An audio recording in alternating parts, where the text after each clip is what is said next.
પૂર્વ ધારાસભ્ય ડોક્ટર કનુભાઈ કરસરિયા અપક્ષ લડશે સ્થાનિક સ્વરાજની ચૂંટણી। મહુવા તાલુકાના સદભાવના મંચ હેઠળ લડાશે ચૂંટણી। મહુવામાં 8 જિલ્લા પંચાયત અને 34 તાલુકા પંચાયતની તમામ સીટો પર અપક્ષ ઉમેદવારી નોંધાશે। સદભાવના મંચ અગાઉ 2010માં સદભાવના મંચના નામે ચૂંટણી લડતા સફળતા મળી હતી। ખેડૂતો અને લોકોના ન્યાય અને કલ્યાણ માટે અપક્ષ ચૂંટણી લડવાનો કરાયો છે નિર્ણય। 2023માં ડોક્ટર કનુભાઈ કરસરિયાએ કોંગ્રેસ પાર્ટી છોડી હતી। તે પહેલા કનુભાઈ ભાજપ સાથે પણ જોડાયા હતા। જેકેસી ગુજરાતી સાથે હિરેનભાઈ ભાવનગર।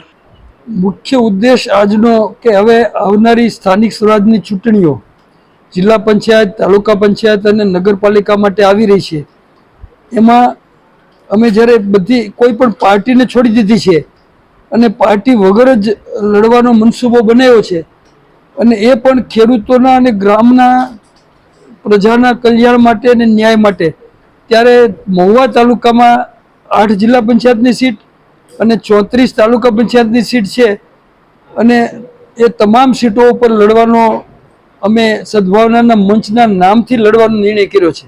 અગાઉ એકવાર અમે સદભાવનાના મંચના નામથી 2010માં ચૂંટણી લડ્યા હતા અને ખૂબ મોટી સફળતા પ્રભુ કૃપાથી અમને મળી હતી।